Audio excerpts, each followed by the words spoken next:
Fear. Such a delightful word.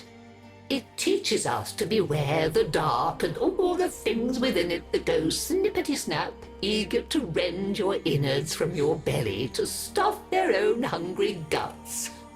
Oh, this puts me in mind of one of my favorite tales.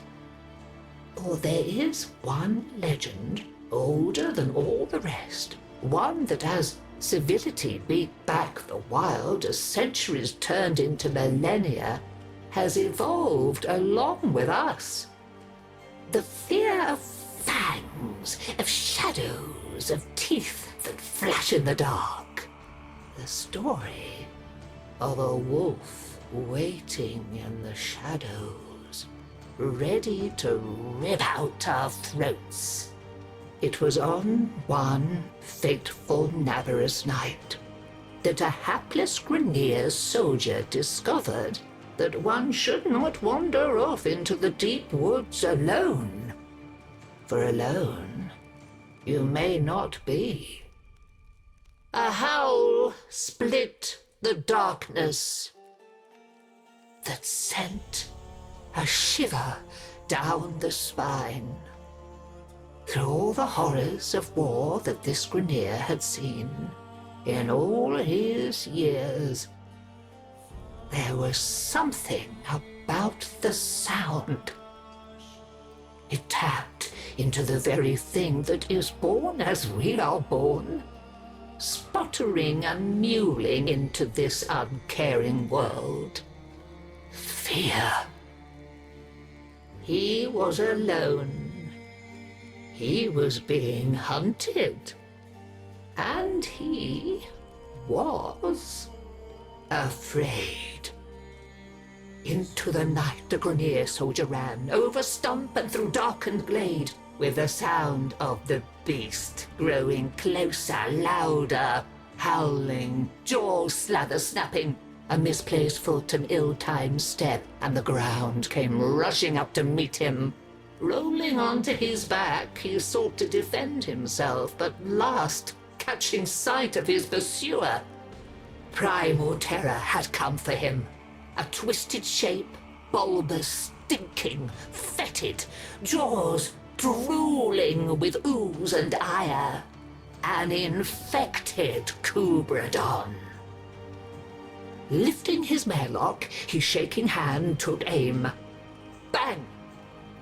A single shot killed the beast dead. He laughed at his own foolishness. He, a mighty soldier, afraid of a single sad and infested Kubradon. Hubris, my dear Tenno, is responsible for more tragedy in this world than any other inclination we may have.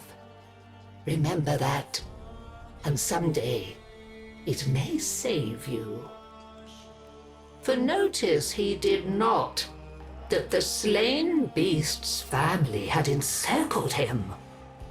The creatures descended, sinking teeth into flesh, peeling sinew from bone, spreading their infested blood into him.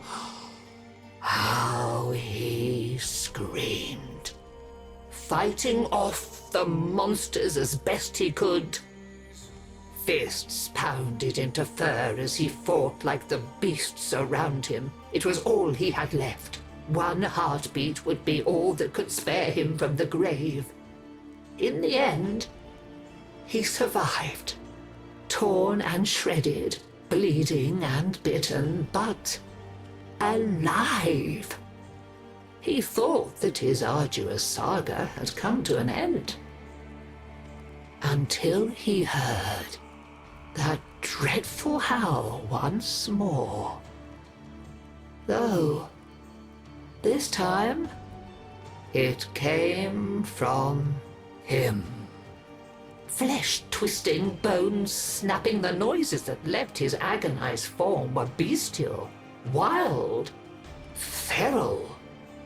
Soon it was he who stalked the night. It was he who tasted blood upon his fangs. It was he who inspired the fear of the hunt. Oh, fret not though, dear heart, for even the hunters can be hunted. The beasts can be felled, and trophies can be made of those who were brought low. But mark me, Tenno, for perhaps this Naberus night, when you think yourself the pinnacle of the hunt, you had best be wary of the eyes peering at you from the dark, lest you be next. Happy Naberus!